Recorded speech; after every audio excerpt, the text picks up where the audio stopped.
اس کے مقابلے میں روح اور روحانیت، آتما اور پرماتما، یہ تصورات جو ہے ایمبیڈڈ ہیں۔ آپ اگر وہ جملہ سنیں، میں نے پہلے بھی سنایا ہے اپنشد کا، جو بالکل معلوم ہوتا ہے اس آیت کی ترجمانی ہے۔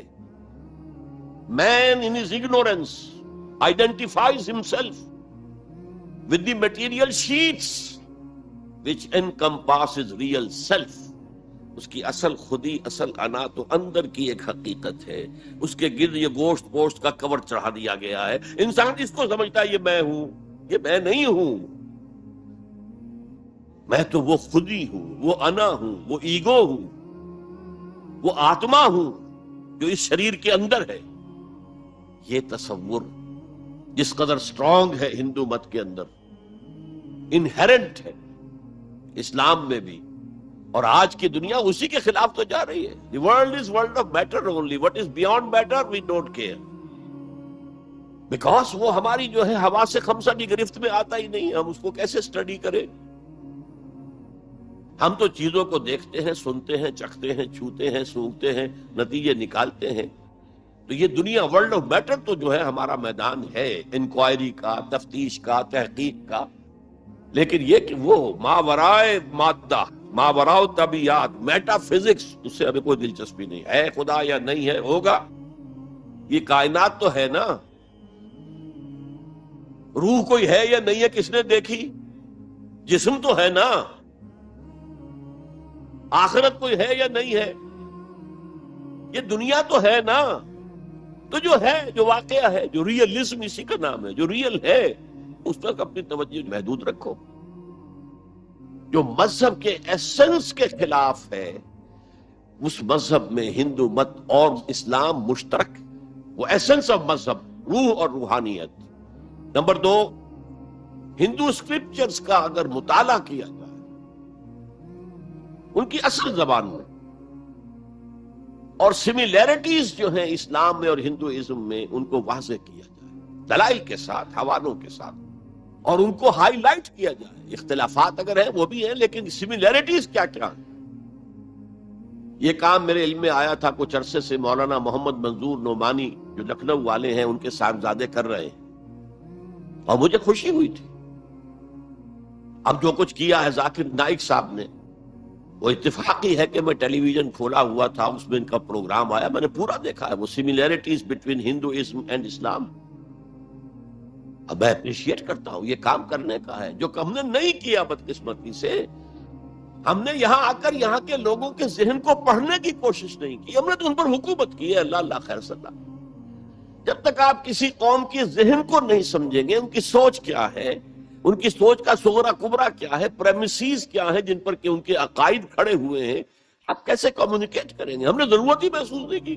Y to communicate? ہمارے پاس طاقت ہے، we have brute force and we can govern them, that's all. یہ ہماری مجرمانہ غفلت رہی ہے، یہاں پر مجرمانہ غفلت رہی ہے۔ میرا بھی ایک واقعہ جو ہے اس ضمن میں بہت ہی سبق آموز ہے۔ آج سے 13 سال قبل میں ہندوستان جب آیا تھا 1991 میں، تو میں لکھنؤ بھی گیا تھا، وہاں مولانا علی میاں میرے منتظر تھے، پھر انہیں جانا تھا ضروری رائے بریلی اپنے آبائی شہر، تو میں بھی ان کے ساتھ ان کی گاڑی میں بیٹھ کر گیا۔ 24 گھنٹے وہاں میں مقیم رہا، اس مسجد میں نماز پڑھی، 4-5 نمازیں پڑھی، جہاں سے کہ سید احمد بریلوی رحمت اللہ علیہ نے اپنی ہجرت کا آغاز کیا تھا۔ وہاں میں نے ان سے ایک بات کہی کہ مولانا، دوسرے مدارس جو ہیں بریلوی اور دیوبندی، شاید وہ تو میری اس تجویز پر غور تو دور کی بات ہے، اس کو سننے پر بھی آمادہ نہ ہو۔ ندوہ نسبتاً کھلے خیال کا، کھلے ذہن کا سمجھا جاتا ہے نمائندہ، تو آپ ندوے میں سنسکرت کی تعلیم کو لازم کریں، تاکہ آپ کے طلباء جو نکلیں وہ ویدوں کو پڑھیں ڈائریکٹلی، اپنشد کو پڑھیں ڈائریکٹلی۔ کہنے لگے ہاں یہ تو آپ نے بہت اچھی بات کہی، بہت صحیح بات ہے، بہت صحیح ہے۔ لیکن 2 سال کے بعد شکاگو میں ایک کانفرنس میں وہ بھی مدعو تھے، میں بھی مدعو تھا، ہم دونوں ملے، میں نے پوچھا مولانا وہ آپ نے کچھ کیا؟ کہنے لگے میں تو بھول ہی گیا، اس سٹیج پر وہ آ چکے تھے کہ وہ نسیان انہیں ہو گیا، انہیں یاد ہی نہیں رہا کہ مجھ سے انہوں نے وعدہ کیا، لیکن میں نے یہ بات ان سے کہی تھی۔ میرے علم میں آیا یہاں ہی کہ ایک مصنف شمس نوید عثمانی، جن کی کتاب آپ نے پڑھی ہوگی اب بھی نہ جاگے تو، کافی دن ہو گئے میں نے وہ کتاب پڑھی تھی، اس میں ڈوبائے ایک فرینچ اورینٹلسٹ جو ہے اس کی رائے انہوں نے کوٹ کی، میں حیران رہ گیا۔ وہ 40 برس تک انڈیا میں مقیم رہ کر اس نے ہندو اسکرپچرز کا مطالعہ کیا، and he came to the conclusion that Manu is actually مہانوح، حضرت نوح علیہ السلام کا ذکر، منو مہانوح، اور منو سمرتی جو ہے حضرت نوح علیہ السلام کی شریعت۔ یہ ایک کرسچن ہے، اس کی تحقیق ہے، اس تحقیق کو اب انہیں ہائی لائٹ کیا جائے، اسے عام کیا جائے، اس کو پہنچایا جائے، تو پھر وہ جو ہے مغایرت کے پردے جو حائل ہیں، وہ مغایرت کے پردے کچھ اٹھیں گے، ذہن کچھ کھلیں گے، بات کرنے کا، کمیونیکیشن کا موقع بنے گا۔ اب آ رہی ہے وہ بات جو میں سمجھتا ہوں کہ آپ کو اچھی نہیں لگے گی۔ میری رائے یہ ہے کہ کسی بھی صورت میں آپ کو سیکولرزم کی حمایت نہیں کرنی چاہیے۔ اسلام کی روح سے سیکولرزم کفر ہے، اور وہ اگر واگا کے مغرب میں کفر ہے تو مشرق میں بھی کفر ہے۔ آپ اس کی پروٹیکشن لینا چاہتے ہیں، اس کی امبریلا کے تحت آنا چاہتے ہیں، یہ آپ کی قومی جو ہے فرار، ورنہ سیکولرزم کس شے کا نام ہے؟ کیا اسلام کسی درجے میں کمپیٹیبل ہے اس کے ساتھ؟ سیکولرزم کا مطلب یہ ہے کہ آپ ایک سرکل بنا لیں، اس سرکل کے اندر ہے پولیٹیکو سوشو اکنامک سسٹم، یہ تو ہوگا، کسی بھی مذہب سے کوئی تعلق نہیں اس کا۔ عوامی حاکمیت جو بدترین شرک ہے، اس کی بنیاد پر جو پارلیمنٹ آئے، جو کوئی مجلس ملی آئے، جو کوئی کانگریس آئے، وہ جو ہے قانون بنائے، ہومو سیکسولیٹی کو جائز قرار دے، اسے اجازت ہے، ہومو سیکسول میرجز کو رجسٹر کروائے، ٹھیک ہے، it has no reference to any religion whatsoever۔ ہاں، اس سرکل کے پیری فری پر چھوٹے چھوٹے سرکلز بنا دیجئے، یہ ہندو مت ہے، یہ اسلام ہے، یہ سکھ مت ہے، یہ بدھ مت ہے، یہ فلاں ہے، یہ کرسچینٹی ہے، یہ جوڈائزم ہے، یہ ہے تاؤزم ہے، یہ رہیں گے پیری فری پر۔ یہ انفرادی معاملہ ہے زندگی کا، اور اس میں آزادی ہے ہر ایک کو، جو چاہے بلیفز رکھے، ایک خدا کو مانے، 100 کو مانو، کسی کو نہ مانے، ٹھیک ہے، شہری تو ہے وہ، جس طرح چاہے پوجا پاٹ کرے، درخت کو پوجے، پتھروں کو پوجے، بتوں کو پوجے، ایک انسین خدا کو پوجے، جس کو چاہے پوجے، سورج کو پوجے، چاند کو پوجے، چاہے پوجے، سوشل کسٹم جو چاہے رکھے، بہرحال ہر ایک کا اپنا خیال ہے۔ ان چیزوں میں ہر شخص آزاد ہے، لیکن دی پولیٹیکل سسٹم، دی کریمنل لا، جو بھی ہے، پھر اکنامک سسٹم، سود، سیوا، سب جائز ہے۔ کسی مذہب کے حرام قرار دینے سے ان کو نہیں روکا جائے گا، کسی آسمانی ہدایت کو دلیل کے طور پہ تسلیم نہیں کیا جائے گا، چاہے وہ تورات ہو، چاہے قرآن ہو، چاہے کوئی اور آسمانی کتاب ہو، ہندوؤں کی کتابیں وہ تسلیم نہیں کی جائیں گی۔ This is not compatible with Islam. How can the Muslims accept it? مجھے حیرت ہوتی ہے۔ میری یہ بات میں جانتا ہوں یہاں کسی کی سمجھ میں نہیں آئے گی، لیکن یہ کہ بہرحال جیسا کہ میں نے شروع میں کہا تھا، اگرچہ قول تو وہ فرعون کا ہے، لیکن قرآن میں نقل ہوا، قرآن کی آیت ہے، ما اریکم الا ما ارا، میں آپ کو وہی کچھ دکھا سکتا ہوں جو میں خود دیکھتا ہوں، ورنہ میں سنسیئر نہیں ہوں، neither to myself nor to you. I have to be honest. Number 4، قومیت سے بالا تر ہو کر اسلام کی دعوت دی جائے، دو چیزیں گڑبڑ نہ کی جائیں، قوم کی خدمت ہے، قوم کے لیے تعلیمی ادارے بنائے جائیں، قوم کے لیے یہ کیا جائے، کوئی حرج نہیں، قوم کی خدمت کرنا بری بات نہیں ہے۔ ایک مسلمان قوم کو فرعون کی غلامی سے نجات دلانے کے لیے اللہ نے حضرت موسیٰ جیسے پیغمبر کو بھیجا، جنہوں نے جاتے ہی اول وہلے میں پہلی ملاقات فرعون سے ہوئی ہے تو مطالبہ کر دیا، نرسل معنا بنی اسرائیل، ہمارے ساتھ بنی اسرائیل کو یہاں سے جانے دو، ولا تعذبہم، ان پر سختی نہ کرو، ٹارچر نہ کرو، ان پر تشدد نہ کرے، ان پر سیکیوٹ نہ کرے۔ اور اللہ نے حضرت موسیٰ علیہ السلام کے ذریعے سے اس قوم کو نجات دے دی، حالانکہ وہ قوم کیسی ناہنجار قوم تھی، جس نے جیسے ہی سمندر پار کیا ہے یا دریا پار کیا ہے، کچھ لوگوں کو دیکھا بتوں پر اعتکاف کر رہے ہیں بیٹھے ہوئے، کہا ہمارے لیے بھی ایسا بنا دو تاکہ توجہ کا ارتکاز ہم کر سکیں۔ حضرت موسیٰ نے ڈانٹا، اللہ نے تمہیں کتنی عظمت عطا کی ہے، جو شرک کی دلدلوں سے، کیچڑ سے تمہیں نکالا ہے، اور تم چاہتے ہو دوبارہ اسی کے اندر پھنس جائے۔ وہی ہیں جو قدم قدم پر جھگڑتے تھے حضرت موسیٰ سے، تم نے مروا دیا ہمیں لا کے یہاں صحرا میں، اس سے تو وہاں بہتر تھے، ہم کھانے پینے کو تو ملتا تھا نا۔ بہرحال اللہ نے من و سلوہ اتار دیا، ایک چٹان سے 12 چشمے جو ہے وہ برآمد کر دیے، کھاؤ پیو۔ اور پھر وہ اتنی ناہنجار قوم تھی کہ جب قتال کی بات کہی گئی کہ اب تلوار ہاتھ میں لو اور داخل ہو جاؤ فلسطین کی زمین میں، گورا جواب، فَاذْهَبْ أَنْتَ وَرَبُّكَ فَقَاتِلَا إِنَّا هَاهُنَا قَاعِدُونَ، ہم تو یہاں بیٹھے ٹس سے مس نہیں ہوں گے، جاؤ تم جاؤ، تمہارا رب، فَاذْهَبْ أَنْتَ وَرَبُّكَ فَقَاتِلَا إِنَّا هَاهُنَا قَاعِدُونَ۔ یہ معاملہ جو ہے قومی خدمت بری شے نہیں ہے، لیکن کچھ لوگ ایسے ہونے چاہیے کہ جو اس قومی تصورات سے بلند تر ہو کر انسانی سطح پر اسلام کی دعوت دیں، وہ جو ہم پڑھ چکے ہیں، وَلْتَكُن مِّنكُمْ أُمَّةٌ يَدْعُونَ إِلَى الْخَيْرِ وَيَأْمُرُونَ بِالْمَعْرُوفِ وَيَنْهَوْنَ عَنِ الْمُنكَرِ وَأُولَٰئِكَ هُمُ الْمُفْلِحُونَ۔ تم میں سے ایک جماعت ایسی ہونی چاہیے، ایسی وجود میں آنی چاہیے جس کے صرف 3 کام ہوں، دعوت الی الخیر، دعوت الی القرآن، اور وہ دعوت بھی 3 لیول پر، بالحکمت والموعظۃ الحسنۃ وجادلہم باللتی احسن،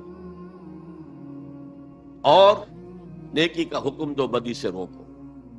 اور صرف وہی لوگ فلاح پانے والے ہیں جو یہ کام کریں۔ دی گریٹر مسلم امہ جو اپنا مقصد بھول چکی کہ ہمیں اس کے لیے برپا کیا گیا تھا، ان سے فلاح کا وعدہ نہیں ہے۔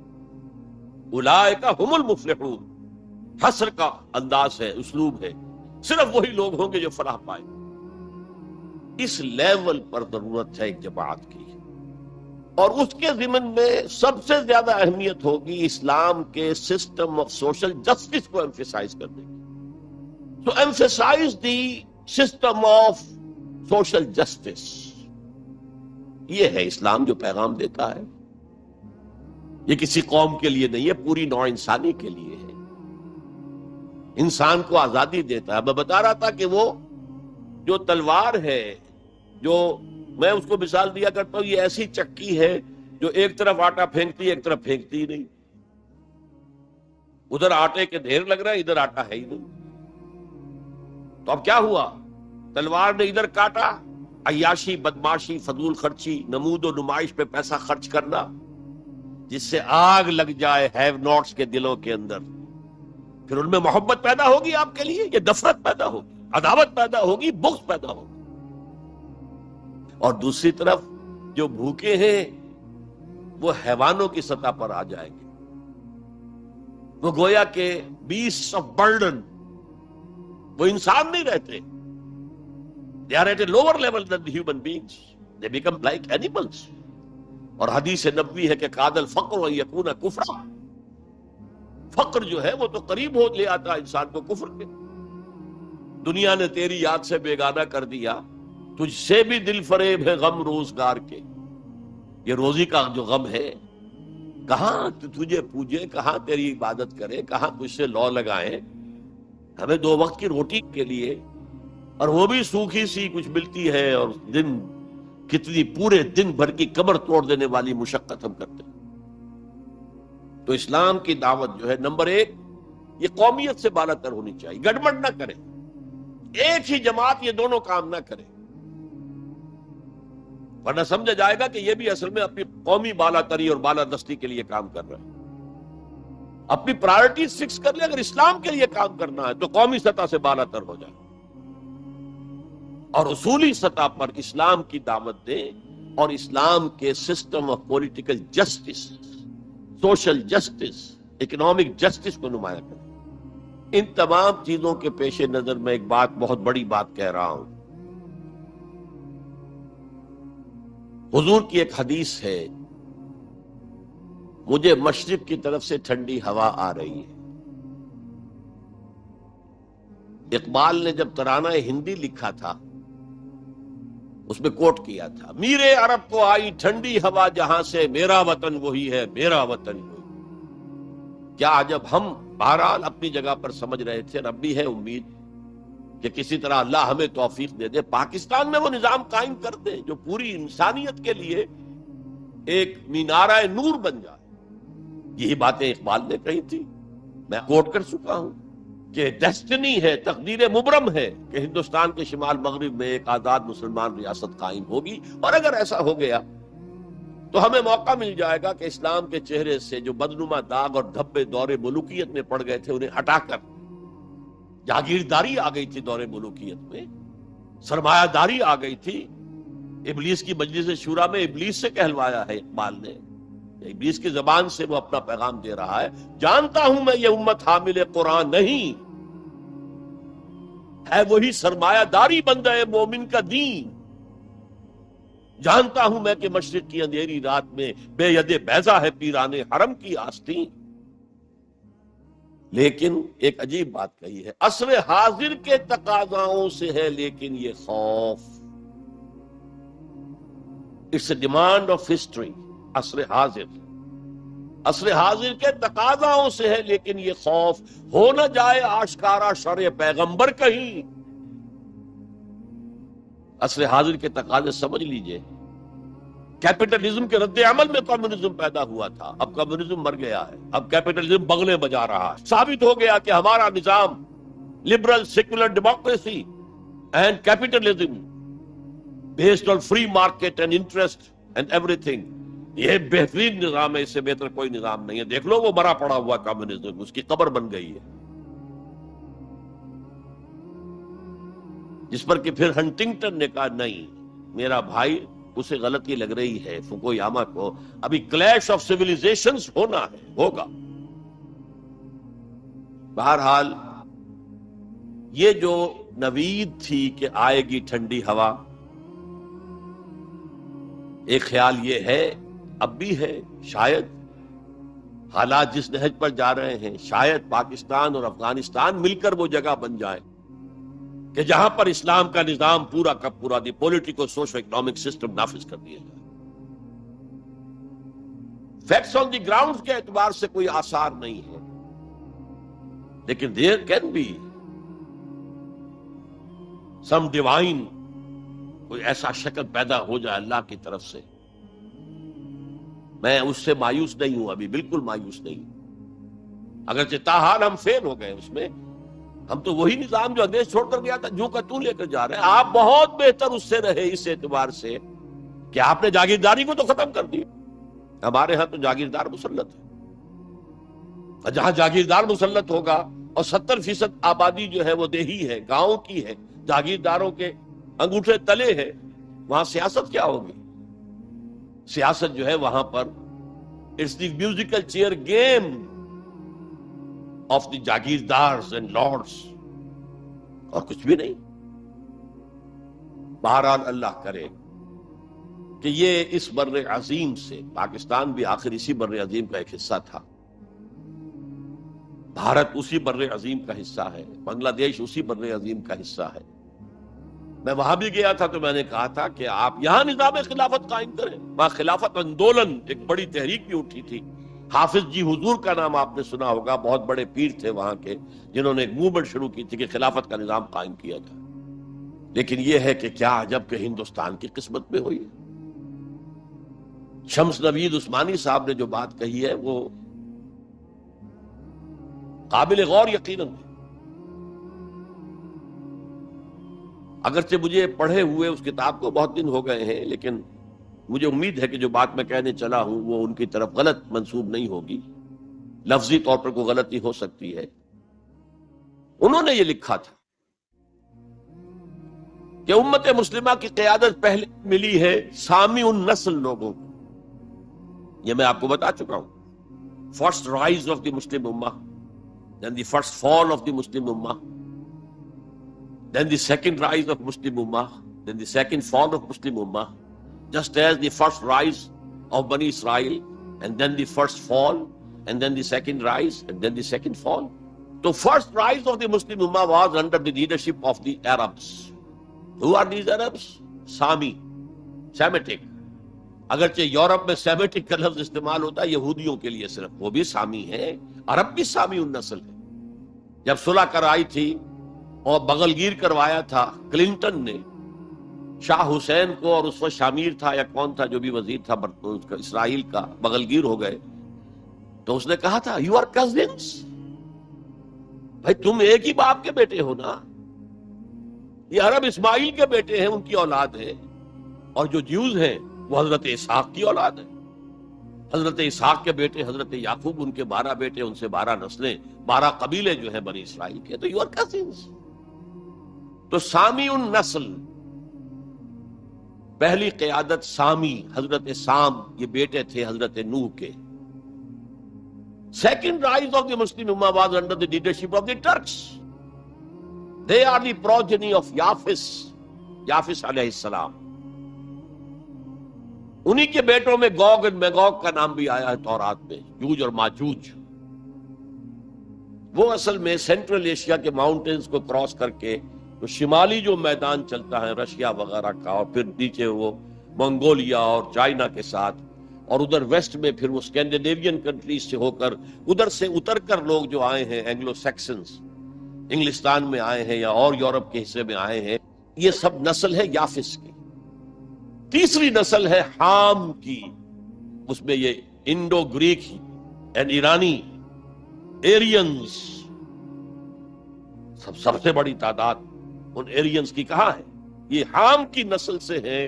اور شمس نوید عثمانی نے لکھا تھا کہ اب جو اسلام کی اور امت مسلمہ کی قیادت ہے وہ حام کی نسل کو منتقل ہوگی. دی تھرڈ رائز آف اسلام، جس پر میں حدیث آپ کو سنا چکا ہوں، ہونا ہے، وہ تقدیر مبرم ہے، پوری دنیا پر اسلام کا غلبہ ہو کر رہے گا. علامہ اقبال نے کس خوبصورتی سے کہا ہے، ہر کو جا بینی جہان رنگ و بو. تم جہاں کہیں بھی رنگ و بو کا منظر دیکھتے ہو، خوشنمائی، خوشبو، اچھی بات، اعلیٰ قدریں، ہر کجا بینی جہان رنگ و بو، زاں کے از وہ آیت آرزو، جس سے کہ آرزو پیدا ہوتی، امنگ پیدا ہوتی ہے. یاز نور مصطفیٰ اورا بہاست، یا ہنوز اندر تلاش مصطفیٰست. یا تو حضرت محمد مصطفیٰ صلی اللہ علیہ وسلم سے وہ نور مستعار لیا گیا ہے. یورپ کی ساری ترقی ہوئی ہے قرآن کے اس اصول کی بنیاد پر کہ توہمات کو چھوڑو، وَلَا تَقْفُ مَا لَيْسَ لَكَ بِهِ عِلْمٌ إِنَّ السَّمْعَ وَالْبَصَرَ وَالْفُؤَادَ كُلُّ أُولَٰئِكَ كَانَ عَنْهُ مَسْئُولًا. حقائق پر نظر جو ہے وہ جماؤ، اور جسے کہتے ہیں استقرائی منطق. ایک لاجک جو ہے وہ ہے ڈیڈکٹیو لاجک، ایک ہے انڈکٹیو لاجک، انڈکشن. استقراء کا آغاز دنیا میں کرنے والا قرآن ہے. کھول آنکھ، زمین دیکھ، فلک دیکھ، فضا دیکھ، مشرق سے ابھرتے ہوئے سورج کو ذرا دیکھ. ان فی خلق السماوات والارض واختلاف اللیل والنہار والفلک التي تجری فی البحر بما ينفع الناس وما انزل الله من السماء من ماء فاحیا به الارض بعد موتها وبث فيها من كل دابة وتصريف الرياح والسحاب المسخر بين السماء والارض لآیات لقوم یعقلون. یہ پوری کائنات اللہ کے سائنس، اللہ کی علامات، اللہ کی آیات سے بھری ہوئی. یہ سارا نقطہ نظر ہے جس نے سائنس کو بنیاد بنایا ہے، سائنس کو کہ اوپر توجہ منعطف کرائی. اور یہ اصل میں پہلے بھی کہہ چکا ہوں، کرناتا، تولیتلا جو ٹولیڈو کہلاتا ہے، قرطبہ جو آج کورڈووا کہلاتا ہے، غرناتا جو آج گرناڈا کہلاتا ہے، اس کی یونیورسٹیوں سے پڑھنے کے لیے آتے تھے. یہ فرانس کے لوگ چلے آ رہے ہیں، یہ جرمنی کے نوجوان چلے آ رہے ہیں، یہ اٹلی سے آ رہے ہیں. انہی کے زیر اثر رینائسنس ہوا، احیاء العلوم، فلسفہ اور سائنس دونوں کی طرف جو ہے توجہ ہوئی. اور انہی کے زیر اثر اصلاح مذہب، ریفارمیشن، جسے کہ یہودیوں نے ایک خاص ٹرم دے دیا. یہ ایک علیحدہ موضوع ہے، اس وقت میری گفتگو کا موضوع یہ نہیں ہے. بہرحال ہو سکتا ہے کہ ہندوستان ہی وہ جگہ بن جائے یہ ہے وہ 5 نکات جس کی بنا پر میں کہتا ہوں کہ اس وقت ہندوستان میں، بھارت میں اور بر عظیم پاک و ہند میں اسلام کی دعوت کے امکانات بہت وسیع ہیں۔ ہم فائدہ نہ اٹھائیں یہ ہمارا جرم ہوگا، اللہ کے ہاں ہم اکاؤنٹیبل ہوں گے۔ اب آج کے موضوع کے دوسرے حصے پر آئیے، مسلمان غیر اسلامی ریاست میں۔ میں نے عرض کیا تھا کہ اس عنوان سے شاید یہ گمان ہوتا ہے کہ کوئی ملک، شاید پاکستان کو آپ سمجھ رہے ہیں کہ وہ اسلامی ریاست ہے۔ اسلامی ریاست کا کوئی وجود اس وقت روئے عرضی پر موجود نہیں ہے، لہذا کوئی فرق نہیں ہے۔ اس پہلو سے کوئی فرق واقع نہیں ہوتا۔ مسلمان اکثریت کا ملک، مسلمان اقلیت کا ملک، کیا فرق واقع ہوا؟ کوئی فرق واقع ہے، اس لیے کہ اوپر تو نظام جو ہے وہی طاغوت کا نظام ہے، وہی سیکولر نظام ہے، وہی انٹرسٹ بیسڈ اکانومی کا جو ہے نظام ہے، وہی بے حیائی، بے پردگی اور فحاشی کا نظام ہے جو چلا آ رہا ہے، اور جس کو وہ اب social engineering programme under the United Nations Organisation, social engineering, جس کے اصول کیا ہے؟ پروسٹیٹیوشن کو بھی ایک باعزت پیشہ قرار دیا جائے۔ ان کے لیے نام جو ہے کوائن کیا گیا سیکس ورکرز۔ ہومو سیکسولیٹی کو بھی ایک نارمل اورینٹیشن قرار دیا جائے۔ نارمل ہے، نارمل نہیں ہے۔ Nobody should object to it۔ عورت اور مرد بالکل برابر ہوں، شادی کے قوانین کے ضمن میں بھی اور ہر اعتبار سے برابر، وراثت میں بھی برابر۔ اور عورت اگر گھر کا کام کرے تو ویج طلب کر سکتی ہے مرد سے، شوہر سے، اور اگر وہ حمل کی سختیاں برداشت کرے اور وضع حمل کی تکلیف برداشت کرے اس پر بھی وہ معاوضہ مانگ سکتی ہے شوہر سے۔ اس طرح کی چیزیں سوشل انجینئرنگ پروگرام، معاشرے کا تیا پانچا ہو گیا ان کے ہاں،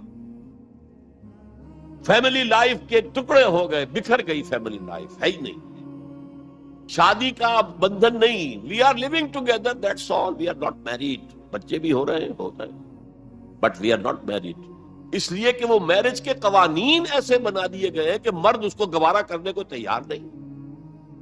آپ نے کسی سے میرج کی اور کچھ دنوں کے بعد آپ کی اس کے ساتھ نہیں بنی، طلاق دیں گے، آدھی پوری پراپرٹی، پورا اپنا سرمایہ آدھا دینا پڑے گا۔ کون مرد اس کے لیے تیار ہو؟ خامخواہ کائے کو؟ عورت کو تو مرد کی ضرورت ہے کہ نہیں ہے؟ وہ رہے گی میرے ساتھ، we are living together, we are not married. یہ ہے جو اقبال نے بات کہی تھی وہ 100% پوری ہو چکی ہے۔ تہذیب ختم ہو چکی ہے، تہذیب سنڈاس بن چکی ہے۔ مغربی تہذیب، تمہاری تہذیب اپنے خنجر سے آپ ہی خودکشی کرے گی، جو شاخ نازک پہ آشیانہ بنے گا ناپائیدار ہوگا۔ اب آپ نے سنا ہوگا بش صاحب واز کہتے ہیں شادی کرو، شادی کرو، شادی کرو۔ اب وہاں یہ واز کہنا پڑتا ہے شادی کرو، میرج کے کانٹیکٹ کے اندر بندھو۔ بہرحال اس وقت کا سارا عالم انسانی بشمول عالم اسلامی کے طاغوت کی گرفت میں ہے، اور یہ طاغوت اصل میں دجالیت ہے، دجل فریب کو کہتے ہیں۔ اللہ کی ذات کے اوپر اس کائنات کا پردہ آ گیا ہے، ہم اس کائنات کو پوج رہے ہیں، کائنات کو پڑھ رہے ہیں، سیکھ رہے ہیں، سمجھ رہے ہیں، خدا کو بھول گئے۔ حیات اخروی پر حیات دنیاوی نے پردہ ڈال دیا ہے۔ دجل اصل زندگی وہ ہے، اسے بھول گئے ہیں اور اس زندگی میں مگن ہے، گم ہے۔ کافر کی یہ پہچان کے آفاق میں گم ہے، اور مومن کی یہ پہچان کے گم اس میں ہے آفاق۔ یہ سارا نظام دجالیت کا نظام ہے، اور پورے عالم اسلام پر یہ حاوی ہے، مسلط ہے، کوئی ایک ملک بھی اس سے بچا ہوا نہیں۔ اس پس منظر میں دیکھیے، اسلام ایک اصولی انقلابی دعوت ہے، بدلو اس نظام کو، بدلو اس نظام۔ یہ جتنا کام مشکل پاکستان میں اتنا ہی یہاں ہے، کیا فرق ہے؟ 57 سال ہو گئے ہمیں، جو ملک لیا تھا اسلام اسلام اسلام اسلام کی رٹ لگا کر، وہ کہاں اسلام لایا؟ مسجدیں عالیشان بنا دی ہیں، ٹھیک ہے، لیکن اس کے علاوہ کیا؟ کہاں ہے اسلام؟ کہاں اسلام کا سیاسی نظام؟ کہاں ہے اسلام کا معاشی نظام؟ کہاں ہے اسلام کا معاشرتی نظام؟ مخلوط معاشرہ ہے۔ صدر ضیاء الحق نے جب PIA کو ڈرائی کیا، شراب اس میں سرو کرنی بند کر دی، ورنہ پہلے انٹرنیشنل فلائٹس میں شراب سرو ہو جاتی تھی، لیکن اس نے بند کی۔ میں نے کہا، اور میں اس زمانے میں ان سے کچھ قریب تھا، میں نے کہا آپ نے بڑا اچھا کام کیا، دنیا تو یہی کہے گی کہ دقیانوسی آدمی ہے، یہ کیا کر رہا ہے، لیکن میں نے کہا آپ نے ایک چیز جو حرام ہے وہ تو بند کر دی ہے، دوسری چیز یہ ایئر ہاسٹسز جو جاتی ہیں، یہ کون سی شریعت کی روح سے جائز ہے؟ آپ حج پر نہیں جانے دیتے مسلمان عورت کو محرم کے بغیر، حالانکہ عام طور پر ادھیڑ عمر کی عورتیں، بڑی عمر کی عورتیں جاتی ہیں حج کے لیے، محرم کے بغیر نہیں جائے گی، نہ عمرے پر جائے گی، اور یہ جوان لڑکیاں جو جا رہی ہیں ان میں کے ساتھ کون سا محرم ہوتا ہے؟ چپ، خاموش، کوئی جواب نہیں۔ میں نے کہا کیا کھانے اور ناشتے کی ٹرے جو ہے وہ مرد نہیں رکھ سکتے آگے؟ یہ ہے ہمارا طرز عمل۔ اسلام کی کوئی ایک چیز قبول، سر پر، سر آنکھوں پر، اور دوسری چیز جو ہے پاؤں تلے رون دی جائے، جس کی سزا ہمیں مل رہی ہے، الا خزی فی الحیات الدنیا ویوم القیامت یردون الی اشد العذاب۔ تو اب میں نے عرض کیا، کوئی ملک ہو، اقلیت میں مسلمان ہو، اکثریت میں ہو، کوئی فرق واقع نہیں ہوتا، ہر جگہ پر اسلام کو ایک اصولی انقلابی دعوت کی حیثیت سے پیش کیا جائے۔ نمبر 3، اکثریت اقلیت کا مسئلہ تو اس سے حل ہوتا ہے کہ ہمارے لیے اسوہ کامل ہے محمد رسول اللہ کی ذات مبارکہ۔ وہ تو اکیلے تھے جب انہوں نے کام شروع کیا تھا، آپ کی اہلیہ حضرت خدیجہ رضی اللہ تعالی عنہ، آپ کے دوست پرانے ابو بکر رضی اللہ تعالی عنہ، آپ کے چچا بھائی جو آپ ہی کے زیر تربیت تھے وہی رہ رہے تھے، چونکہ ان کے والد ابو طالب بہت غریب تھے، لہذا حضور نے انہیں اپنے پاس رکھا ہوا تھا، ان کے اوپر سے بوجھ کم کرنے، اور آپ کا وہ بیٹا، منہ بولا بیٹا جو غلام تھا اسے آزاد کر کے بیٹا بنا لیا۔ یہ 4 تھے نا، 1+4 5، اور 10 سال کی محنت شاقہ، دن رات کی محنت، اور یہ محنت کرنے والا کون؟ محمد صلی اللہ علیہ وسلم، جس کے کردار کے اوپر کہیں کوئی چھینٹ بھی نہیں ہے، داغ دھبا تو بڑی بات ہوتی ہے۔ بمشکل 100-125 آدمی ساتھ آئے تھے، تو آپ اس اسوے پر چلیں، آپ کو 100 بھی نہ ملے کوئی پرواہ نہیں، کیا جب کس وقت اللہ تعالیٰ دھارے کا رخ موڑ دے، لوگوں کی توجہ ہو جائے، لیکن اصول وہی ہو، دعوت وہی ہو، اور نمبر 3 میتھڈالوجی وہی ہو۔ Don't borrow the methodologies from the movements of this era. جمہوریت کے ذریعے سے کچھ ہو جائے اور کوئی دہشت گردی کے ذریعے سے کہیں اسلام آ جائے، these are not the methodologies of محمد صلی اللہ علیہ وسلم۔ الیکشن میں حصہ لینے سے سوال ہی پیدا نہیں ہوتا، الیکشنز ہوتے ہیں کسی نظام کو چلانے کے لیے، نہ کہ کسی نظام کو بدلنے کے لیے۔ اگر امریکہ میں کمیونسٹ ہو اور ہیں، اب بھی ہیں، تو کیا وہ الیکشن لڑیں گے؟ وہ تو اختلاف برپا کریں گے، کلاس کانشسنس پیدا کریں گے، ہیو اور ہیو ناٹس کے درمیان ایک مغایرت پیدا کریں گے، پھر وہ ہیو ناٹس کو آرگنائز کریں گے، اور اگر آرگنائزیشن مضبوط ہو جائے تو سم ہاؤ اور دی ادر، بائی ہک اور by crook, they will change the system. انتخابات کے ذریعے سے سسٹم چینج نہیں ہو۔ تو میتھڈالوجی آف محمد صلی اللہ علیہ وسلم، that is the must, we have to follow it. اس میں کس حد تک کامیابی ہو، حضور صلی اللہ علیہ وسلم ایک لائف سپین میں آپ نے سارا کام کر دیا۔ 10 برس میں تو بمشکل 125 آدمی ہاتھ آیا تھا، اور اگلے 10 برس میں ٹوٹل ریولوشن کمپلیٹ ہو گیا۔ آئندہ یہ کبھی نہیں ہو سکے گا۔ May be we have to take generations, 3-4 generation میں جا کر بات پوری ہو، لیکن میتھڈالوجی وہی رہے گی، ٹائم فیکٹر جو ہے وہ بڑھ جائے گا۔ اور یہ عمل یقیناً کافی عرصے سے شروع ہو چکا ہے، وہ احساس میں آپ کے سامنے رکھ چکا ہوں۔ وہ احساس اب امت مسلمہ میں بڑے وسیع پیمانے پر ہے کہ اسلام صرف مذہب نہیں، دین ہے۔ دین اپنا غلبہ چاہتا، دین تو ہوتا ہی دین تب ہے جب کہ وہ غالب ہو، دین مغلوب ہو گیا تو مذہب ہو گیا۔ اس اعتبار سے یہ احساس اب کافی بڑے حلقے کے اندر موجود ہے، البتہ میتھوڈالوجی کے بارے میں امت مسلمہ بھٹک رہی ہے ادھر سے ادھر. اقبال نے جو شعر کہا تھا کہ نشان راہ دکھاتے تھے جو ستاروں کو، ترس گئے ہیں کسی مرد راہ داں کے.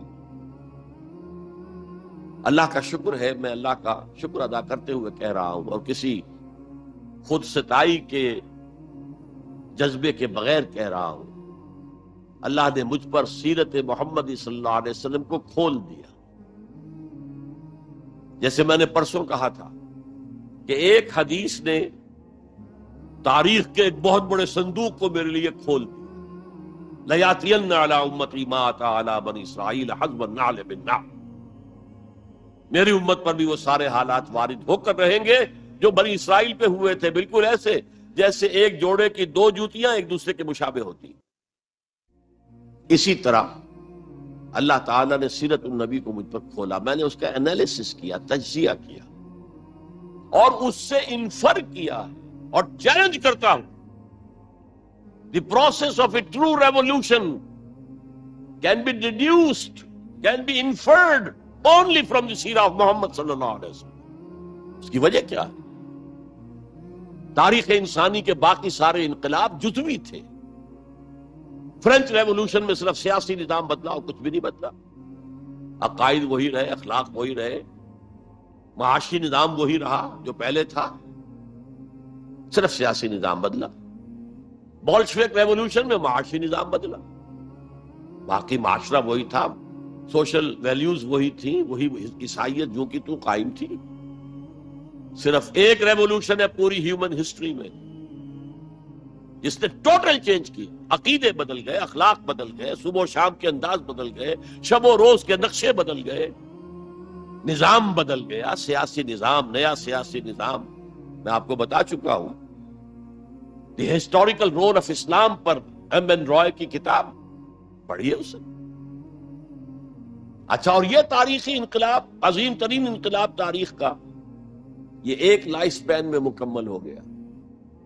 فرینچ ریولوشن کے لیے فکر دینے والے روسو، والٹیئر وغیرہ بیسیوں جو ہے صاحب قلم تھے، ان کا ایکچوئل انقلاب برپا کرنے میں کوئی حصہ نہیں. they were men of the letters، desk workers تھے، بیٹھ کر لکھ سکتے تھے، میدان میں آ کر لیڈ نہیں کر سکتے تھے. یہی وجہ ہے کہ فرینچ ریولوشن بڑا بلڈی ریولوشن، بہت خون بہا، فساد، ہنگامہ. there was no leader، leader less mob. ایک فکر تو آ گیا لیکن موب تو بالکل لیڈر لیس تھا. بولشوک ریولوشن کے اندر میں نے بتایا آپ کو، اس کا فکر دینے والے مارکس اور اینجلس، وہ تو جرمنی میں بیٹھ کر کتاب لکھی ہے اور وہ تکمیل اس کی ہے داس کیپیٹال کی انگلستان کے اندر. انگلستان میں آج تک وہ انقلاب نہیں آیا. یہ بولشوکس نے رشیا کے اندر اور عین وقت کے اوپر آ کر لینن نے اس کی قیادت سنبھال لی، ہائی جیک کیا. ادروائز دی بولشوکس ور مور امپورٹنٹ. بہرحال یہاں یہ ہے کہ ایک شخص ہے، وہ ایک شخص سے دعوت شروع کر رہا ہے، تنکا لا کر اپنا گھونسلہ بنا رہا ہے، اور پھر وہی شخص جو اسٹریٹ پریچر تھا وہی آرمیز لیڈ کر رہا ہے. تو methodology of a revolution can be deduced only, the only source, if you want to know what is the methodology of a true revolution, the only source is the seerah of Muhammad صلی اللہ علیہ وسلم. اور جیسا کہ میں نے آپ کو بتایا تھا حدیث نبوی کہ حضور نے 5 ادوار گنوائے تھے اپنے دور سے لے کر دور نبوت، دور خلافت علی منہاج النبوہ، جسے ہم خلافت راشدہ کہتے ہیں. حدیث میں لفظ ہے خلافہ علی منہاج النبوہ، نبوت کے نقش قدم پر خلافت. پھر تیسری کاٹ کھانے والی ملوکیت، چوتھی غلامی والی ملوکیت، جبکہ انگریزوں کے غلام ہو گئے، فرانسیسیوں کے غلام ہو گئے، اطالویوں کے غلام ہو گئے، اسپینیئرز کے غلام ہو گئے، ڈچ کے غلام ہو گئے، پورچوگیز کے غلام ہو گئے. اور اس کے بعد آپ نے فرمایا پھر خلافت علی منہاج النبوت کا دور آئے گا.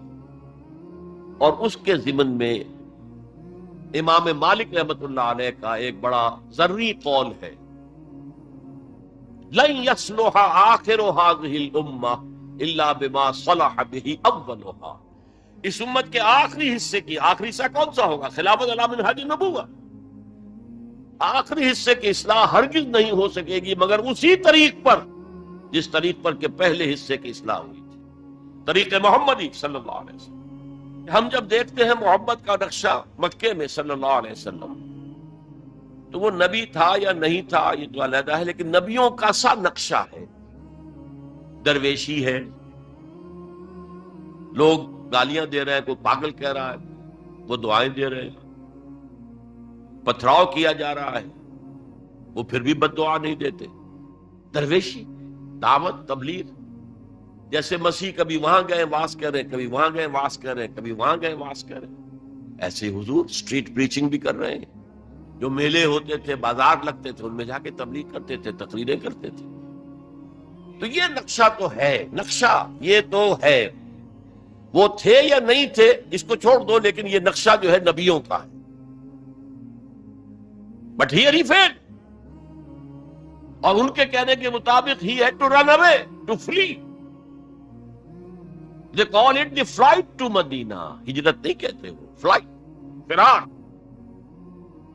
لیکن اب مدینے میں جا کر تو absolutely new Muhammad comes in our eyes. He is the commander of army. He is a statesman. He is the ruler of a government. He is a statesman. There he succeeded. Muhammad failed as a prophet, but succeeded as a statesman. چنانچہ اسی کو، اس تضاد کو high light کرنے کے لیے Montgomery Watt, professor Montgomery Watt, اس نے 2 کتابیں لکھی سیرت پر، Muhammad at Mecca, Muhammad at Medina, to highlight the difference, the contradiction. اور محمد ایٹ مدینہ کے اندر اس نے جتنے بھی ہو سکتے تھے تعریف کے کلمات، تعریف کے اوصاف اور ان کی سپرلیٹو ڈگریز استعمال کر لی۔ معاملہ فہمی، دور اندیشی، انسان شناسی، موقع شناسی، ہر شے کے اعتبار سے محمد بہت ٹاپ پر، بہت ٹاپ پر۔ کتنی بڑی بات کی جاتے ہی یہودیوں کو جکڑ لیا ایک معاہدے کے اندر، میثاق مدینہ کے اندر۔ تو اس کی ساری تعریف کرتے، اس لیے مسلمان بھی دھوکہ کھاتے کہ یہ تو حضور کا بہت تعریف کرنے والا ہے۔ جنرل ضیاء الحق صاحب نے ہمارے ہاں جب سیرت کے جلسے شروع کیے تھے، تو جو مرکزی جلسہ سیرت کا اسلام آباد میں شروع کیا تھا، اس میں اس کو بلایا تھا ایز اے اسپیکر، حالانکہ وہ اصل میں 2 کتابوں کے ذریعے یہ کنٹرڈکشن کو ہائی لائٹ کر رہا ہے کہ محمد مدینے والا کچھ اور ہے، مکے والا کچھ اور ہے، صلی اللہ علیہ وسلم۔ بہرحال میں نے اس میں استضاد کو رفع کیا ہے کہ یہ ایک ریولوشنری پروسیس کے مختلف تقاضے ہیں، مختلف سٹیجز ہیں، اور ان کے اندر بڑی حکمت ہے۔ یہ کتاب میں نہیں کہہ سکتا یہاں ہے یا نہیں ہے، بہرحال امید ہے کہ اب کچھ نہ کچھ حالات جس طرف جا رہے ہیں تعلقات کی بحالی پر، تو کتابوں کا آنا جانا جو ہے آسان ہو جائے گا۔ اس کا مطالعہ کر کے پھر سمجھنا چاہیے۔ اب میں آخر میں علامہ اقبال کے 2 شعر جو ہیں میتھڈالوجی آف محمد کو، جس نے سمرائز کر دیا، اللہ تعالیٰ کے ساتھ اپنا ایک مکالمہ نقل کرتے ہیں۔ کس کیفیت میں ہوں گے، کیا کس عالم میں ہوں گے جب یہ شعر کہے، گفتند جہان ماں آیا بے تمہیں سازت۔ اللہ نے مجھ سے کہا، اے اقبال، ہم نے تمہیں جس دنیا میں بھیجا ہے وہ تمہیں اچھی لگی، اچھی ہے، سازگار ہے تمہارے لیے؟ گفتند کے نمی سازت۔ میں نے کہا نہیں، مجھے پسند نہیں، یہ تو ریپریسو ہے، یہ ایکسپلائٹیٹو ہے۔ ایک اور شعر ہے ان کا اردو کا، تو قادر و عادل ہے مگر تیرے جہاں میں ہے تلخ بہت بندہ مزدور کے اوقات۔ تو مجھے تو پسند نہیں ہے یہ دنیا، گفتم کے نمی سازت، گفتنج کے برہم زن، تو اچھا توڑ دو اس کو، پھوڑ دو، ختم کر دو اس کو۔ اور کیسے کرو؟ 2 مصروں میں، با نشہ درویشی در ساز و دمادم زن۔ پہلا مرحلہ درویشی کا ہے، دعوت کا ہے، تبلیغ کا ہے۔ تمہیں جو کہا جائے، پاگل کہا جائے، مجنون کہا جائے، شاعر کہا جائے، ساحر کہا جائے، مسحور، سنو اور برداشت برداشت۔ مار کھانی پڑتی ہے، کھاؤ، پتھراؤ ہوتا ہے، سہو اپنے جسم اثر پر۔ بانشہ درویشی در ساز و دمادم، بدھ مت کے بھکشو بن جاؤ، لیکن چوں پختہ شوی، جب پختہ ہو جاؤ، تیار ہو جاؤ، معتدب تعداد میں لوگ تمہیں مل جائیں، وہ منظم ہوں، وہ سم و طاعت کی پابندی کرتے ہوں، وہ اپنے وجود پر اپنے گھر میں اسلام نافذ کر چکے ہوں، اگر یہ طاقت حاصل ہو جائے، جو پختہ شوی خدرا پر سلطنت جم زن، تو اپنے آپ کو سلطنت جم کے ساتھ ٹکرا دو۔ یہ پروسیس ہے مدینے کا، پہلا مصرع ہے مکے کا، با نشہ درویشی در ساز و دمادم زن، کرو محنت درویشی کے ساتھ کیے جاؤ for 30 long years it was درویشی۔ صحابہ کو منع کر دیا گیا تھا، تم کوئی جواب نہیں دو گے، no retaliation, no raising offense even in self defense۔ با نشہ درویشی در ساز و دمادم زن، چون پختہ شوی خود را بر سلطنت جم زن۔ اب تمہیں اللہ کی حکومت قائم کرنی ہے، سلطنت جم سے ٹکرا جاؤ، توڑ پھوڑ دو، برہم زن، توڑ پھوڑ کر رکھ دو اس غلط نظام۔ یہ ہے طریق محمدی دو مصروں کے اندر۔ تو میرے نزدیک مسلمان چاہے وہ مسلم اکثریت کے ممالک میں رہ رہے ہوں، لیکن وہاں اسلام کا نظام نہیں ہے، یونیورسل ہے اس وقت، سیکولرزم یونیورسل، اکانومی کا نظام، سود کا، بینک کا، یونیورسل۔ تہذیب وہ مخلوط تہذیب جس میں شرم، حیا، عفت، عصمت کے تصورات اب اڑ جائیں گے، ایویپوریٹ ہو جائیں گے، ختم ہو جائیں گے۔ یہ کوئی دن کی بات ہے، مرد ہوش مند اقبال نے کہا تھا، غیرت نہ تجھ میں ہوگی نہ زن اوٹ چاہے گی۔ عورت کو اوٹ بھی درکار نہیں ہوگی کہ کہیں اوٹ میں ہو کر اس کے ساتھ جو ہے وہ زنا کیا جائے، کھلم کھلا بھی ہو تو کیا حرج ہے۔ یہ کوئی دن کی بات ہے، مرد ہوش مند، غیرت نہ تجھ میں ہوگی نہ زن اوٹ چاہے۔ اور اس طرف جا رہا ہے پورا پروگرام، یونائٹڈ نیشنز آرگنائزیشن کی جنرل اسمبلی کے تحت ہوا ہے۔ پہلے ایک کانفرنس ہوئی تھی قاہرہ میں، کائرو، پھر ہوئی بیجنگ، دونوں طرف سے ایشیا کو جکڑنے کے لیے، کہ اس لیے کہ ابھی ایشیا میں اور خصوصاً مسلمان ممالک میں اور یقیناً ہندوستان میں بھی فیملی سٹرکچر ابھی مضبوط ہے، ابھی بزرگوں کا کچھ ادب ہے، لحاظ ہے، والدین کی خدمت ہے، ابھی شرم اور حیا کے کچھ اثرات ہیں، اگرچہ ہمارا ایلیٹ طبقہ جا چکا، مغربی رنگ کے اندر رنگا جا چکا، لیکن یہ کہ ہیں۔ اور اس کو توڑنے کے لیے ادھر کائرو کانفرنس، ادھر بیجنگ کانفرنس، پھر Beijing +5 conference under the auspices of United Nations Organisation, اور اس کا فیصلہ کیا ہے؟ Social engineering programme. اب اس پورے سوشل سٹرکچر کو توڑ کر ایک نیا سٹرکچر لانا ہے، عمارت کو گرا کر نئی عمارت بنانی ہے۔ گفت رومی ہر بنائے کوہنا کا باداں کنند، تو نہ دانی اولا تعمیر را ویرا کرند۔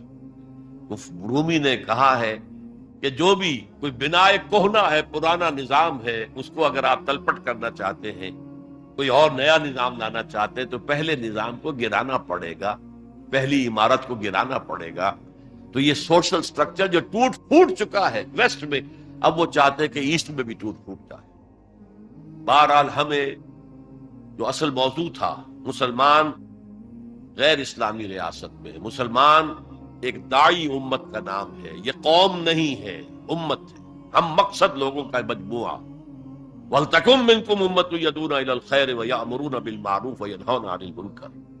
داعی بن کر کھڑے ہوں، اور یہ دعوت ریولوشن اورینٹڈ ہونی چاہیے، نظام کو بدلنے کی تیاری کرنے والی دعوت، کہیں بھی ہو، مسلم مائنورٹی کنٹری میں ہو، مسلم میجورٹی کنٹری میں ہو، یہاں تک کہ چاہے اکیلا ہو کوئی شخص دنیا کے اندر کسی ملک میں، he has to do it، اگر وہ مسلمان ہے، بلکہ صحیح معنی میں اگر وہ بندہ مومن ہے۔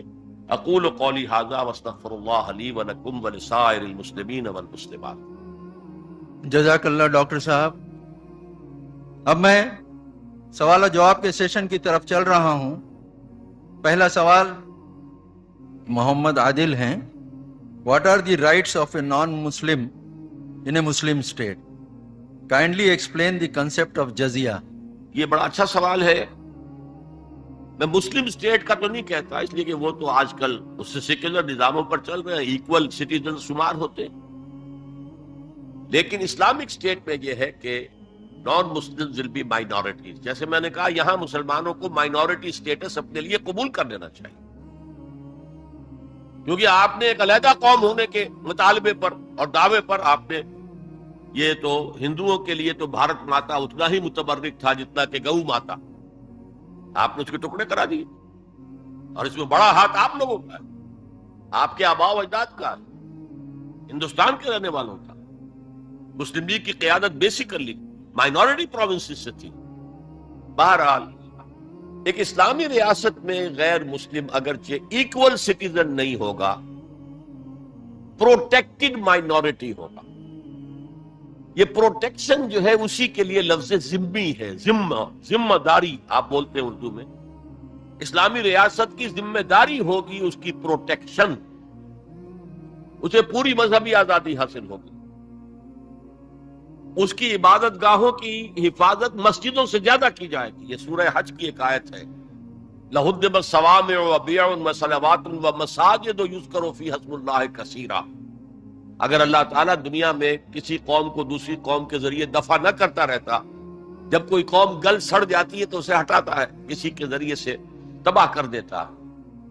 اگر ایسا نہ ہوتا تو یہ سارے گرجے، راہب گھر اور یہودیوں کی یہ ساری سولوتا، سینیگوگز اور مسجدیں سب ہو جاتی، برباد ہو جاتی، تباہی ہو جاتی. تو مسجدوں کا ذکر بعد میں آ رہا، چرچز کا، راہب خانوں کا، خانقاہوں کا اور جیوش سینیگوگز کا پہلے ہوگا. اسی طرح انہیں پوری اجازت ہوگی کہ وہ اپنی نیکسٹ جنریشن کو اپنی جو تعلیم دینا چاہیں دیں. انہیں پرسنل لا مکمل اختیار حاصل ہوگا، شادی بیاہ جس طرح چاہیں کریں، طلاق یا سیپریشن کی کوئی شکل رکھنا چاہیں نہ رکھنا چاہیں یہ ان کا معاملہ ہے. یہاں تک کہ انہیریٹنس لا بھی ان کا اپنا ہوگا. پھر ان کے لیے تمام مواقع ہوں گے، وہ سرکاری ملازمتوں میں جائیں، وہ کاروبار کریں، وہ پروفیشنز کے اندر انٹر ہوں، اس کا حاصل کریں اور پریکٹس کریں. البتہ بس دو چیزیں نہیں ہوگی. ایک، لیجسلیٹو پروسیس میں ان کو ایسوسیٹ نہیں کیا جائے گا. ان کی اسمبلی علیحدہ ہو، وہ اپنے ووٹوں سے منتخب کریں تاکہ اپنے مسائل پر حکومت سے گفتگو کر سکیں. معلوم ہو حکومت کو کہ یہ نمائندے ہیں اس کمیونٹی کے، تو ان سے بات کریں. لیکن یہ ہے کہ جو مین لیجسلیٹو اسمبلی ہوگی اس میں نہیں آئے گا غیر مسلم، اس لیے کہ قانون سازی کے لیے وہاں سورس کیا ہے؟ قرآن اور سنت. دے بلیو ان نائدر، نہ قرآن کو مانتے ہیں نہ رسول کو مانتے ہیں کہ اس کی سنت کی کوئی حیثیت ہو. تو اس ایبسولوٹلی لاجیکل. اور دوسرا یہ کہ جو ریاست کے ہائیسٹ لیول کی پالیسی میکنگ ہوگی اس میں ایسوسیٹ نہیں کیا جائے گا، کیونکہ اسلامک اسٹیٹ کی ہائیسٹ پالیسی کیا ہوگی؟ To propagate Islam, to export the Islamic revolution. And from a non Muslim we can't expect to subscribe to this object. دو چیزیں ہیں یہ جن میں، باقی وہ فوجی ملازمت ان پر لازم نہیں ہوگی، مسلمانوں پر لازم ہوگی. جب چاہیں گے مسلمان جو ہے ان کو لے آیا جائے گا، ان پر نہیں ہوگی. وہ چاہیں تو شامل ہو جائیں، نہ چاہیں تو نہیں، ان پر جبر نہیں ہوگا. جزیہ اصل میں اسی کی جزا ہے، جزیہ بنا جزا سے. یہ ٹیکس ہے. مسلمان زکات دے گا 2.5% دے گا اپنی ٹوٹل جو بھی اس کا، اس کے اوپر اس کو 2.5% دینا. یہاں انڈیویجول جو ہے غیر مسلم ان پر ٹیکس. تو ہم اس وقت جو ریاستیں سیکولر ہیں ہم سب جزیہ دے رہے ہیں، ٹیکس دے رہے ہیں کہ نہیں دے رہے؟ تو یہ اصل میں جزا ہے. تو ایک تو ذمہ کا لفظ گالی بنا دیا گیا، حالانکہ ذمہ کے معنی ہے جن کی پروٹیکشن کی ذمہ داری اسلامی حکومت لیتی ہے. اور نمبر 2 جزیہ ٹیکس ہے. باقی یہ ہے کہ انہیں باقی ساری آزادیاں حاصل ہوں گی. تو یہ ہے اسلامی ریاست میں غیر مسلموں کا سٹیٹس اور ان کے حقوق، جیسے کہ میں سمجھتا ہوں. واللہ عالم. ابو ارقم صاحب ہیں، ان کا سوال ہے، قرآن مجید میں تصویر کشی کو حرام کہا گیا ہے، یہاں پر جو ویڈیوگرافی ہو رہی ہے اس کی اسلام میں کہاں تک گنجائش ہے؟ کچھ لوگ ٹی وی کو بھی حرام کہتے ہیں، برائے مہربانی وضاحت کریں. ایک تو آپ کو مغالطہ یہ ہے کہ قرآن مجید میں تصویر کشی کو حرام قرار دیا گیا. قرآن میں کہیں یہ حکم موجود نہیں. بلکہ قرآن میں تو حضرت سلیمان کے بارے میں آتا ہے کہ ان کے لیے جو جنات جو تھے ان کی غلامی میں وہ تماثیل بھی بناتے تھے، مجسمے بھی بناتے تھے. تو مجسمہ سازی بھی حرام نہیں تھی اس وقت. اصل میں یہ حدیث نبوی ہے صلی اللہ علیہ وسلم کہ تصویر بنانا اور مجسمہ بنانا جاندار چیز کا وہ حرام. اب اس میں اس وقت تک کیمرہ ایجاد نہیں ہوا تھا، بلکہ ہاتھ سے تصویر بنتی تھی. جاندار کی تصویر بن رہی ہے تو ہاتھ سے، مجسمہ بن رہا ہے تو ہاتھ سے. تو اس کے تو حرمت پر پوری امت متفق ہے. لیکن جب کیمرہ ایجاد ہو گیا تو ایک نئی چیز آ گئی نا، اس میں اختلاف ہو گیا. جیسے شاید آپ کے علم میں ہو، لاؤڈ سپیکر پر ہمارے بڑے بڑے علماء کا فتویٰ تھا اذان حرام ہے، خطبہ حرام ہے. اور فتویٰ کس کا؟ مولانا اشرف علی تھانوی رحمۃ اللہ علیہ کا. ایک نئی چیز آئی تھی، اس کے بارے میں ان کی رائے ہوئی.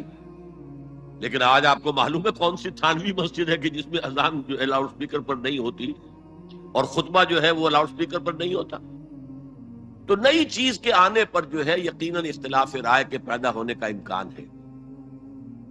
عالم عرب کے تمام علماء کا تقریباً اس پر اتفاق ہوا کہ چونکہ اس میں ہاتھ کا کوئی عمل نہیں ہے، یہ عکس ہے، یہ جائز ہے، علی الاطلاق جائز. اس سلسلے میں آپ کو ایک لطیفہ بھی سنا دیتا ہوں. پاکستان میں ایک علماء کی کانفرنس بھی ضیاء الحق صاحب نے کروائی تھی. پوری دنیا سے علماء آئے تھے، کراچی میں کانفرنس تھی.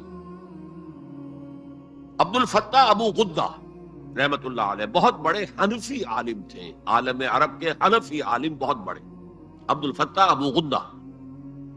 اور یہ اصل میں جو عثمانی حکومت تھی ترکوں کی خلافت والی، اس کے میں جو شیخ الاسلام تھے ان کے شاگرد رشید تھے.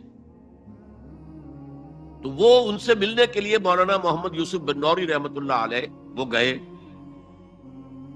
تو ساتھ ہی دعوت دے آئے. وہ تو ہوٹل میں جا کر ملے، ساتھ ہی کہا کہ ہمارا وہ دارالعلوم ہے، وہ بھی آپ ذرا وزٹ کر لیجیے، دیکھ لیجیے. وقت مقرر ہو گیا. اب مولانا نے بھی اپنے کچھ لوگوں کو بلا لیا، جن میں ان کے داماد مولانا محمد تحسین، ان کے بڑے داماد، سب سے بڑی بیٹی ان کے گھر میں تھی، وہ بھی تھے. انہوں نے یہ واقعہ مجھے سنایا ہے. یعنی یہ نہ سمجھیے کہ یہ کہیں ادھر ادھر سے سنا ہوا بات ہے، ایک ایسا شخص بیان کرنا ہے جو اس میں موجود تھا اور جو مولانا بن نوری کا اتنا قریبی رشتہ دار تھا، ان کا داماد. کہ یہ اب انتظار کر رہے تھے کب آئیں. تو اطلاع ہوئی کہ آ رہے ہیں، آ گئے. تو نکلے باہر ویلکم کرنے کی، دیکھا کہ وہ ایک کیمرہ لٹکائے ہوئے چلے آ رہے. اب یہ انہوں نے محسوس کیا یہ اتنا بڑا عالم دین اور یہ کیمرہ، جیسے عام جو ہے لوگ لڑکے بالے لیے پھرتے ہیں کیمرہ، تو وہ اس طریقے سے وہ کیمرہ لیے پھرے.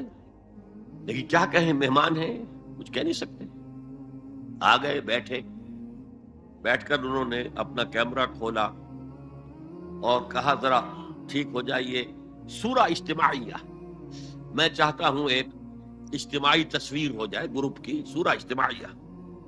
اس پر چیخ پڑے مولانا بن نوری، حرام حرام حرام، کام نہیں کرے. انہوں نے کیمرہ تو بند کیا. لائیے دلیل، حرام ہونے کی دلیل کیا ہے. جو دلیل انہوں نے دی وہ کاٹ دی، جو دلیل دی وہ کاٹ دی، جو دلیل دی وہ کاٹ دی. آخر میں مولانا بن نوری کو کہنا پڑا کہ ٹھیک ہے یہ حرام نہیں ہے لیکن یہ خلاف تقویٰ ہے. آپ نے کہا ٹھیک ہے، آپ اس پر قائم رہے، خلاف تقویٰ ہے، مجھے اس پر کوئی وہ نہیں ہے، لیکن یہ کہ آپ حرام کہیں گے تو مجھے دلیل دینی پڑے گی. محمد عامر پیشے سے ٹیچر ہیں. اگر ہم غیر مسلموں کی مذہبی کتابوں کے ریفرنس سے اسلام کی تبلیغ کرتے ہیں تو اس وقت یہ اندیشہ ہوتا ہے کہ اسلام کی خالص دعوت یعنی توحید، رسالت و آخرت کا سمجھا پانا مشکل ہو جاتا ہے. یا یوں کہیں گے کہ غیر مسلم بھائی کہیں گے کہ سب کچھ صحیح ہے، آپ قرآن پڑھیے، ہم گیتا اور بائبل پڑھیں گے. اس کی وضاحت کریں. دیکھیے واقعتاً اپنا مذہب مسلک تبدیل کرنا آسان کام نہیں ہوتا. لیکن جیسے کہتے ہیں کہ ایک قطرہ گرتا رہے کسی جگہ پر مسلسل، ایک ایک قطرہ ایک ایک قطرہ ایک ایک قطرہ، وہ پتھر کے اندر بھی گڑھا پیدا کر دیتا. Continue, keep this process continued, کرتے رہیے. اور یہ نہ سمجھیے آپ کی کسی نہ کسی بات کا اس کے دل پر اثر ہوتا ہے، چاہے ابھی نہیں مان رہا وہ، لیکن یہ کہ دل پر اثر ہوتا ہے. اللہ کو اگر منظور ہوگا وہ اسلام کو پہچان لے گا، قبول کر لے. ورنہ آپ اللہ کے ہاں آپ کو اجر ملے گا، آپ کو بدلہ ملے گا۔ ایک خاتون ہے مریم، ان کا سوال ہے کہ اگر انڈیا اور پاکستان نہیں بنتے تو آپ کی نظر میں آج اسلام کس حالت میں ہوتا؟ بڑا سینسیٹیو کوسچن ہے اور پولیٹیکل کوسچن ہے۔ میں نہیں چاہتا یہاں، اگرچہ میں نے آج مشورہ دیا ہے جس کا تعلق پولیٹیکل ایٹیچیوڈ سے ہے، میرے نزدیک اس وقت اگر ملک متحد ہوتا تو جو جذبات اندر جو پلے ہوئے تھے، جو ہے پھوڑا، وہ پکا ہوا تھا، اس وقت اس کا ظہور بہت دوسری شکل میں ہوتا۔ اور میرے نزدیک یہ ملک علیحدہ بن جانے سے، اس کے بعد اتنا وقت گزرنے سے جو سودنگ ہو گئی ہے، تو اب صورتحال جو ہے وہ بہتر ہو جائے گی انشاءاللہ۔ انہی خاتون کا ایک دوسرا حصہ ہے سوال کا، وہ بھی بڑا اہم ہے۔ وہ کہتی ہیں کہ آج آپ نے عرض کیا کہ قائد اعظم چاہتے تھے کہ ہمارے تعلقات یو ایس اے اور کینیڈا جیسے ہوں، لیکن میری دلی آرزو یہ ہے کہ ہم اگست سن 47 سے پہلے جیسے تھے ویسے ہو جائیں۔ کیا ایسا نہیں ہو سکتا؟ یہ تو اللہ کو معلوم ہے، ہو سکتا ہے یا نہیں ہو سکتا۔ ظاہر بات ہے کہ ہر ہندو کے دل کی تو پکار یہی ہے کہ مہا بھارت دوبارہ وجود میں آ جائے اور یہ ٹکڑے ختم ہو جائیں، لیکن اللہ جانتا ہے کہ کیا بہتر ہے۔ اصل میں اگر ہمیں وہ خطہ نہ ملتا اور یہ جوائنٹ رہتا ایک ملک، تو یہاں کوئی امکان نہیں تھا کہ اسلامی نظام قائم ہو سکے، لیکن اس میں امکان اللہ نے پیدا کر دیا تھا۔ لیکن یہ کہ یہ دوسری بات ہے that we have failed up till now، اسلامی نظام کو ہم قائم نہیں کر سکے، it's our failure۔ لیکن اللہ نے ہمارے اوپر حجت قائم کر دی تھی کہ لو، تمہیں چاہیے آزاد ملک اور تم کہتے ہو ہم اسلام قائم کرنے کے لیے، تو لو فننظر کیف تعملون، ہم دیکھیں گے تم کیا کرتے ہو۔ ایک صحافی ہیں مخلص قوم کہتے ہیں، یہاں تو مسلمان سنی دیوبندی وغیرہ وغیرہ جماعتیں ایک دوسرے کے خلاف لڑائی میں ملوث ہیں، تو غیر قوم کیا اسلام کو قبول کرے گی؟ بالکل امبیڈکر کی طرح برائے کرم ان لوگوں کو ایک مضبوط فارمولا بتائیں جس سے یہ آپس میں نہ لڑیں اور اسلام کو چوٹ نہ پہنچے۔ میرا خیال ہے میں اس پر اپنی رائے آپ کو دے چکا ہوں۔ آپ قومی سطح کی گفتگو نہ کیجیے، ایک اصولی انقلابی دعوت پیش کیجیے۔ اگر ایک ہندو کمیونسٹ ہو سکتا ہے، وہ کسی ہندوستان کی ذہن کی پیداوار تو نہیں تھی، وہ تو مارکس اور اینجلز ان کی پیداوار تھی، لیکن ایک آئیڈیالوجی ہے، اس نے پوزیس کیا، اس نے اس کو قبول کیا۔ بدقسمتی سے ہمارے ہاں ایک بڑا پردہ حائل ہو گیا، یہ ہے ہمارے حکمران رہے ہیں، اس کا ایک نیگیٹو جو ہے احساسات جو ہیں یہاں کے ہندوؤں میں پیدا ہوئے، اور اسلام کو انہوں نے سمجھا یہ ہمارے ان دشمنوں کا مذہب ہے، ہم نے اس کو دیکھنا ہی نہیں، سوچنا ہی نہیں، اس کے بارے میں غور و فکر ہی نہیں کرنا۔ تو اب ضرورت ایک ایسی دعوت کی ہوگی کہ جو نیشنل لیول سے اوپر ہو کر ایک اصولی اور ایک نظریاتی دعوت کی حیثیت سے اسلام کو پیش کرے، اور اس میں ایمفیسائز کرے سوشل جسٹس کو۔ عقیدہ وغیرہ بعد میں لائے، سوشل جسٹس۔ ایک طالب علم ہیں فارق نائک، وہ کہتے ہیں کہ can you give us some good tips to become a دائی and how to do دعویٰ؟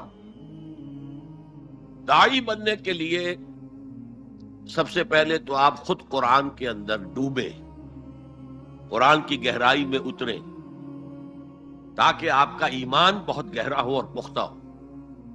اس سے خود بخود ایک دھن پیدا ہو جائے گی، آپ میں ایک جذبہ پیدا ہو جائے گا۔ And where there's a will, there's a way۔ پھر آپ خود راستے تلاش کر لیں گے، کوئی راستہ آپ کو بتانے کی ضرورت نہیں ہے، اور اللہ کا وعدہ ہے وَالَّذِينَ جَاهَدُوا فِينَا لَنَهْدِيَنَّهُمْ سُبُلَنَا۔ جو لوگ ہماری راہ میں جد و جہد کریں گے، محنت کریں گے، مشقت کریں گے، قربانیاں دیں گے، ہم ان کے لیے اپنے راستے کھولتے چلے جائیں گے، بتاتے رہیں گے، ان کو ہدایت کرتے رہیں گے۔ یہ اللہ کی طرف سے گائیڈنس آپ کو ملتی رہے گی۔ عبد القیوم صاحب ہیں، ہندوستان میں جو اسلام آیا اس کے 50 سال بعد انڈونیشیا اور ملیشیا میں اسلام آیا، لیکن ہندوستان میں 25% ہے، انڈونیشیا اور ملیشیا میں 80% ہے مسلمان، ایسا کیوں؟ دیکھیے، ایک بات میرے بیان میں رہ گئی تھی اور آپ کے سوال سے یاد آ گئی۔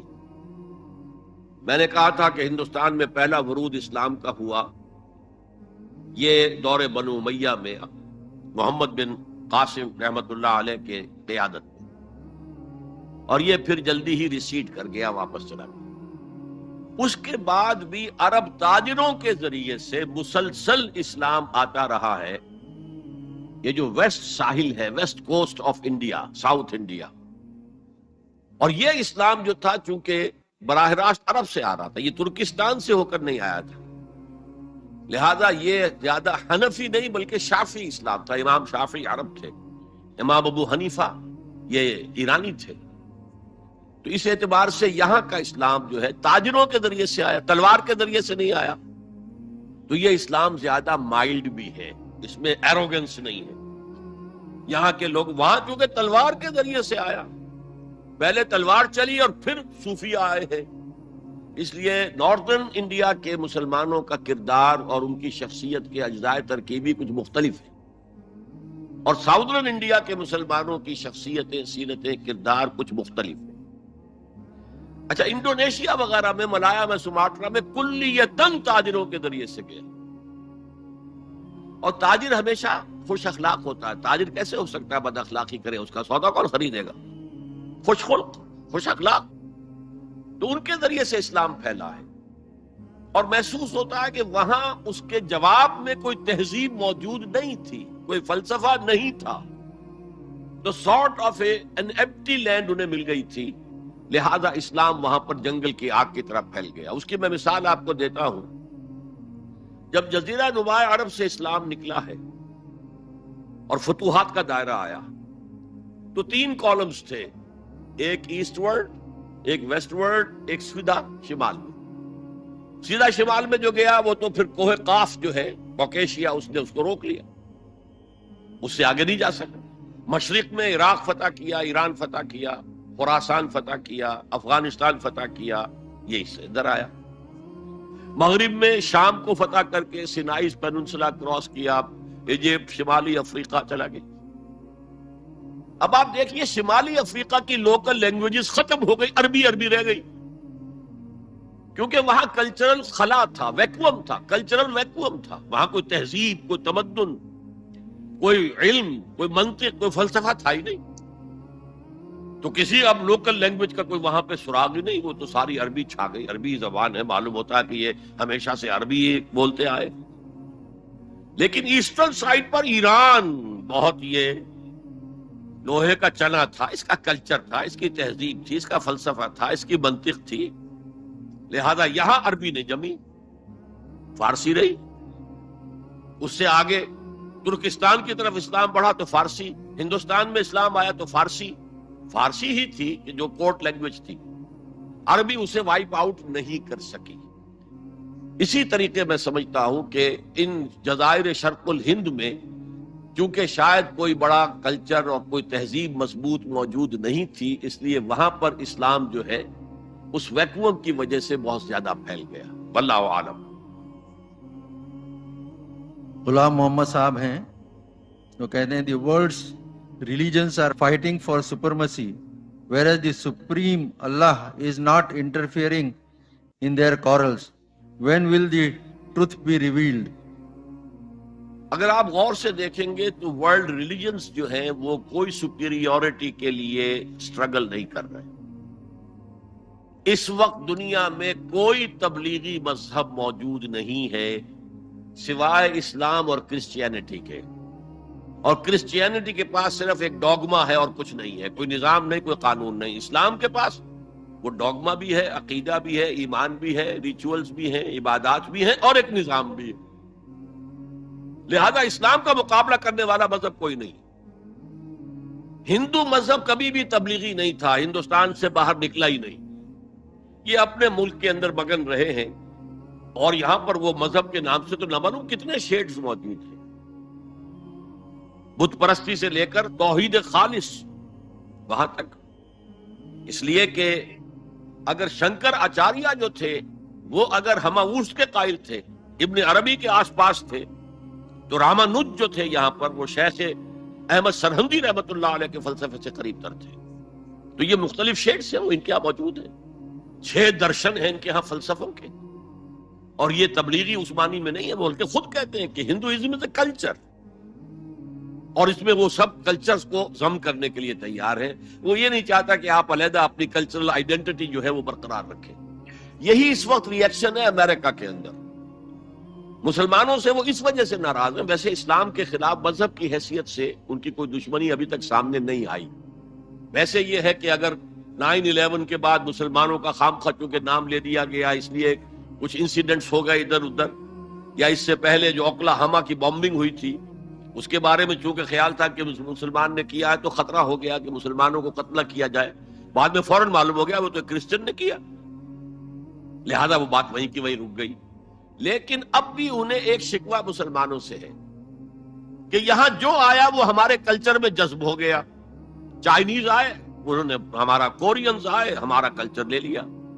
اسی طرح ہندو بھی جاتے ہیں تو اکثر و بیشتر ان کے کلچر کو قبول کر لیتے ہیں۔ یہ تم نہیں ہمارے کلچر میں جذب ہوتے، تم علیحدہ رہتے ہو، you want to preserve your identity. اس حوالے سے انہیں کچھ کھلتا ہے معاملہ۔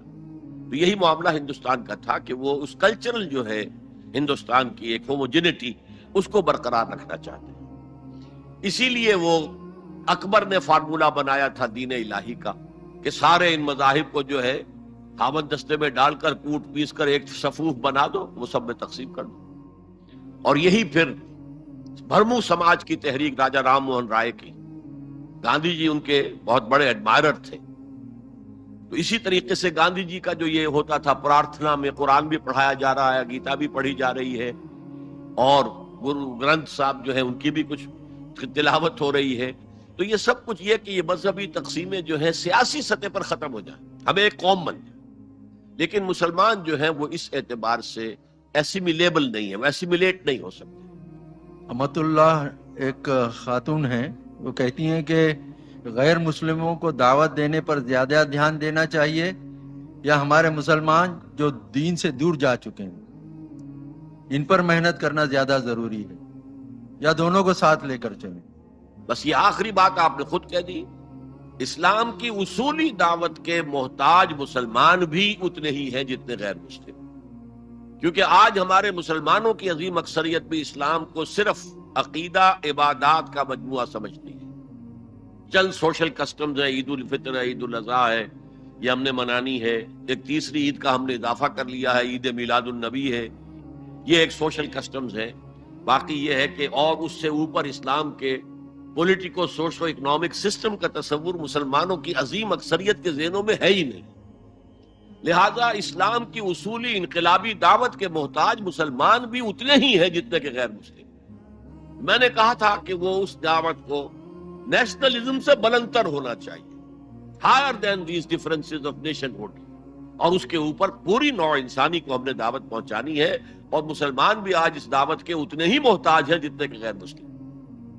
2 طالب علم ہیں، Sheikh Salim and Faizan, they are the students of MSc, we are the students of Elphinstone College, and tell us how can we do dawah in our college? میں نے بتایا ہے کہ دعوت کے لیے پہلے آپ کا اپنا ایمان بہت گہرا ہونا چاہیے، یقین، کنوکشن، اور اس کے لیے آپ قرآن کی گہرائی میں اتریں، عربی سیکھیں اور قرآن کو اس کی اپنی زبان میں پڑھیں اور سمجھیں۔ اس کے بعد از خود راستے کھلیں گے۔ میں نے خود کہا تھا کہ مجھے قرآن نے پوزیس کر لیا، I was possessed by قرآن، قرآن نے مجھے جکڑ لیا کہ جا ہی جا، کہاں جا رہے ہو، یہ ہے اصل شے، اسی کو پڑھو، سمجھو، سمجھاؤ اور پڑھاؤ۔